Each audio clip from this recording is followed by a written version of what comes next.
watching The Pat O'Hara Show with host Sean McDowell on Preds TV. 500 football never looked so good. The Orlando Predators now stand at 3-3 on the season after this latest victory. And wow, what a thrill ride those Predators took us on just this past Friday night at Amway Arena against Milwaukee. Hi, everybody. Welcome to the Pat O'Hara Show. Preds TV is on the air. I am Sean McDowell. Good to have you along here in the locker room as always. We talk about that win over Milwaukee.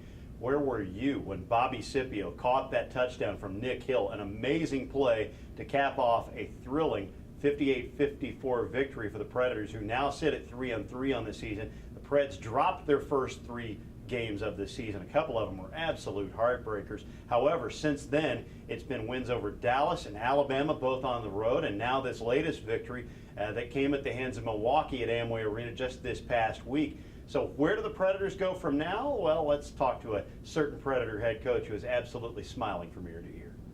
Probably nobody was more thrilled with that great finish from last Friday night against Milwaukee than Pat O'Hara, the Orlando Predator coach, who now sits at even 3-3 on the season. Coach, we talked about the thrilling finish. It all came down to one play in the final moments, and you had to be thrilled with what you got out of Nick. Yeah, you know, that final play, we ran 2 verticals and a shorter route, and I really thought they would take away the deeper routes, in that situation. Our thought was, take the short one, get out of bounds, and maybe kick a field goal and try to go to overtime. But as the play developed, we realized they played man coverage on Bobby Scipio, and we were thankful for that. We'll talk more about Scipio in a few moments as we show you some of the heroics that he and the Predator offense had against Milwaukee. Let's talk about the winning streak, though. You dropped your first 3, some hard luck losses in there.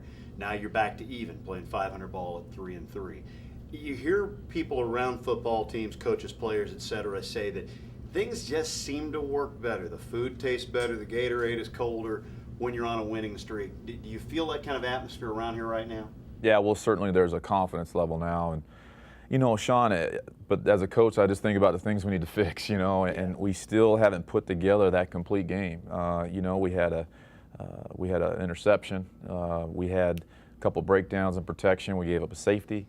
I tend to think about those things. And so we really need to clean those up. We had a botched PAT, with our holder. And so we can't do that if we're going to, expect to continue winning. And so, the emphasis will be on those things. To further that, then, if you gave yourself a letter grade for this win?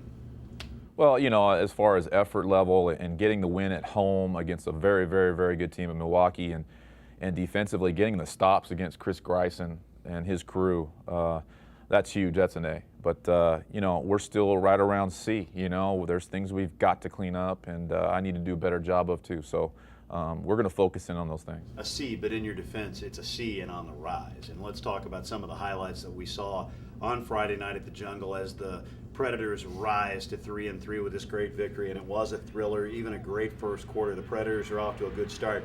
Nick Hill throwing the ball all over the field, as we mentioned earlier. The first quarter connection makes it 7-0 Orlando. And the opening moments would get better from there. After Milwaukee's return unit would fumble the ensuing kickoff, Dion Bynum would hit from 23 yards out with the field goal try. Milwaukee would fumble a second kickoff. Jerry and James would recover Orlando's second takeaway of the early moments, and with great field position, and they lead 10-0, and it's cash on the table at that point. Less than 2 minutes later, Hill taking advantage, pounding it home from the 1. A 17-0 start for the Predators. They would lead by 10 after one quarter, 17-7. Coach, you talk about opportunities so often, and you had the 2 turnovers that you recovered on special teams. You turned them into points. Yeah, we turned them into points. The first turnover, we only turned them into 3 points. Yeah. And so, you really want to get 7. We'll take the 3, and going up 17 certainly helped. Turnovers are huge in this game. It's not a done deal by any long shot at this point, but at this point, your sideline is excited, and you had to feel like maybe you're starting to turn that corner and run downhill just a little bit more. You and I talked about last week and even the week before that we've got to start fast, yeah. And that was our, mantra this week. We've got to start fast. Even if we lost that coin toss, we were going to take the ball, and we needed to have a good, solid drive and score, and we did that. And then we got the turnovers right after that. So we started fast, so from that level, that was a good thing. A fast start, but Milwaukee is no Punch and Judy football club. They would try to catch up and show what they were capable of in this second. The iron finds its stride in the second, and so did Chris Greisen, who Coach mentioned moments ago. He goes deep to Damian Harrell, 35 yards on this deep ball, Just a high school go route, and it looks like points. 17-13, Orlando's lead down to 4. The extra point was missed. Middle of the quarter, the passing game suffers a little bit of a hiccup. This is one of the things that Coach lit on a little bit earlier with the pass from Hill picked off by Milwaukee's Virgil Gray. The Iron would, thankfully, for the Predators' sake, fail to turn that into points. And the last 6 minutes of the half are pretty exciting. Hill from the 9, finding the newest Predator, Bobby Scipio, for his score. We'll talk about him in a moment. The jungle erupts. He had only 1 day of practice this past week for the Preds. Coach O'Hara all fired up and with good reason, 24-13 at that point. Milwaukee would strike back, though.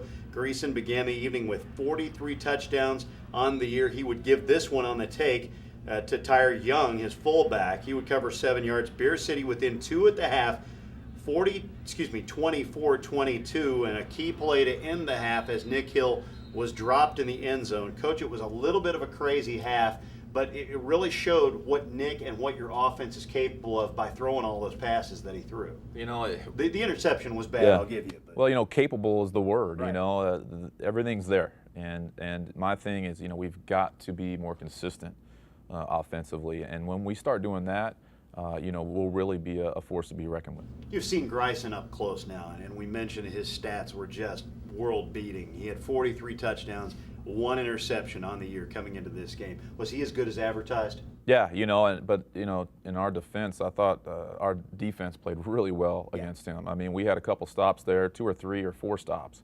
on downs at times, and that is just huge. Very happy for the way our defense played. You think about the legacy of the Orlando Predator franchise, 20-some years worth of football in the arena, and you think about all the great receivers that this team has come up with. I don't know where they come from, but it looks like Bobby Scipio could be one of those people to turn into that. Of course, he comes in with his own legacy. He's been around the arena game for years and years. His 13th pro football team for the former Western Kentucky Hilltopper. Can you talk a little bit about what he brings to you as a third option on the pass? Well, it's great to have him. You know, from the moment he stepped on the field last Wednesday, you know, there's a different atmosphere and a different competitiveness amongst our players, and it showed. And it's great to have a player of a caliber like that. And what it does is it complements our other receivers who are darn good in their own right too. So we're feeling good about that. You know, Bobby needs to get acclimated back and get a little bit of rust out, and make sure he knows all the offense, and boy, for a couple days of practice, he certainly did a good job. You mentioned he really only had the 1 day of practice. He sprained an ankle, right? Yeah, the third play of the practice, he turned his ankle on Wednesday. I'm like, great, you know, but so he didn't get much work in during the week, but the guy's a player, you know, and he's a winner, and you know, you put him in situations to make plays, and he's going to end up making them. He even played with the Florida Tuskers a year ago. Now let's also talk about the turnovers. We saw Nick get sacked for the safety. There was an interception in there as well.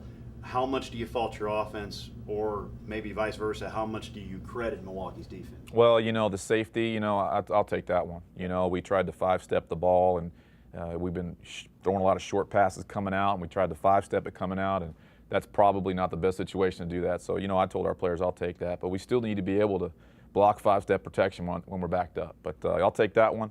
And, you know, the interception, Nick knows, you know, it's just the growing process continues. You know, Nick's 24 years old. The sky's the limit for him. I mean, he's got all the tools. And so we need to cut down on those types of mistakes.